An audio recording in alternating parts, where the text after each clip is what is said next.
This is the new Bosch GDS 14.4V-Li impact wrench.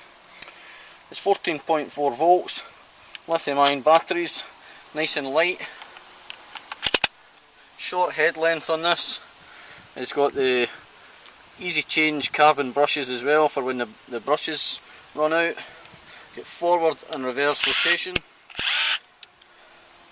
Impact mechanism, nice and comfy in your hand. It's got a belt, clip on, and it's also got a hand loop. It's got a little button here as well. You press to tell you how much battery power you've got left. So let's put it to the test. Let's take some wheel nuts off this car.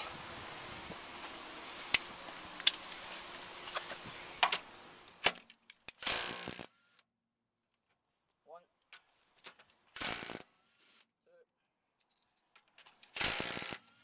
three. There you go, simple as that. Put them back on again. That's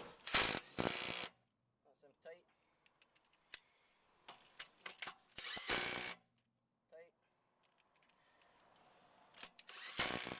Tight again. Job done.